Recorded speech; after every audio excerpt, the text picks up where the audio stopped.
can get out right now. Do not look up. Do not make eye contact. Just go. Lee, stay calm. I'm right here. My first question is for you. I was really interested on how you use an entertaining movie like a thriller to talk about a bigger topic. I want to know if it was always the case.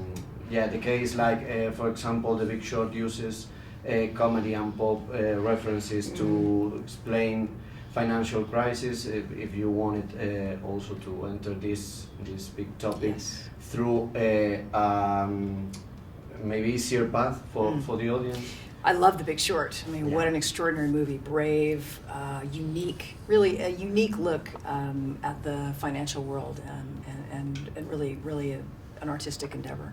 Our film's quite different. Our film is first and foremost about characters and their relationships, the small details of their relationship, but the backdrop is the financial world, the technology world, and the world of broadcast entertainment, and how those three things kind of come together in our culture.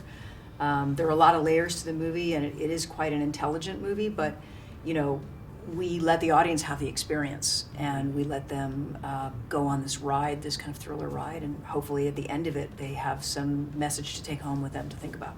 Mm-hmm. I was very interested also in the fact that the Jack O'Connell's character is a young man instead of maybe an older guy.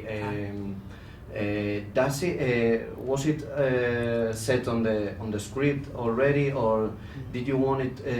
Did you find it interesting to choose a young man to represent this side of the financial crisis? Oh, it was written for an older person. It was written for somebody who is 35 and up, and I was definitely written for an American, and I didn't know that I would ever find a young British person to play the part.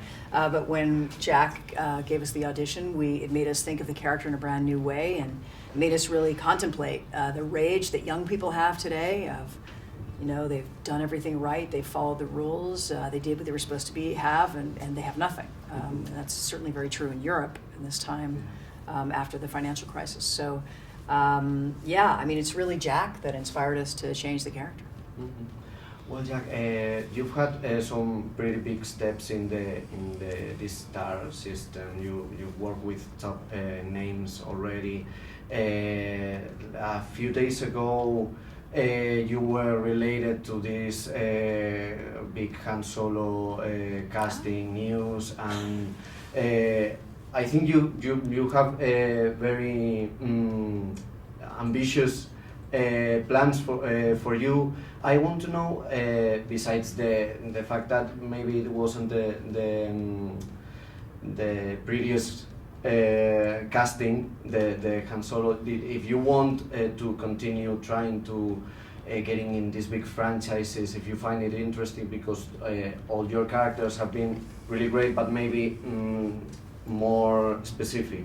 Yeah, perhaps. I think for me, actors I respect are able to achieve diversity within the work and the characters they play. So unless I can fulfil that, I'm going to feel an element of unsatisfaction. So, and also, I kind of, like every actor, I've had to forge a career, and in order to do that, in order to get a proper foothold, I guess I've had to play to my strengths quite a lot. So, and I guess that was because of, being cast in projects as characters that I was very able to give a good account of myself in playing. But also, I think in order to be able to branch out from that, it requires imagination, not just from me, but people who are then going to cast me. And I heard Jodie say earlier that there is a lot more adversities to risk taking, perhaps more than there ever was within cinema. So I'm really feeling a lot of adversities you know, trying to achieve what I've just said. But look, it's part of the excitement, and anything worth doing is going to be difficult. So. Well, I wanted to know for you.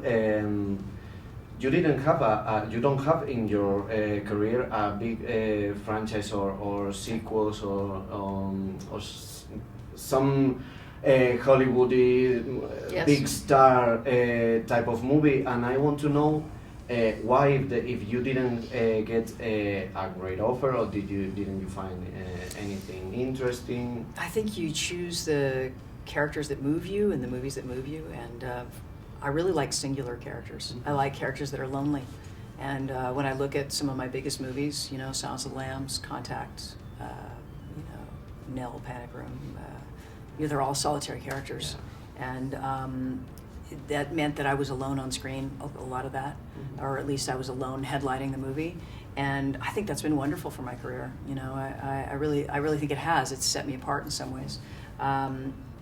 You know, certainly Silence of the Lambs was a big franchise. I just didn't participate in it. Who's that guy on camera 2? You want to complain about it? Go ahead. Who is it? Anybody know? Was this a union thing?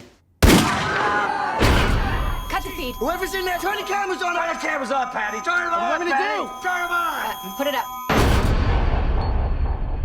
Take it out. Put it on. How do I know it won't blow up? Because I have the detonator. My thumb comes off this trigger, and we all explode.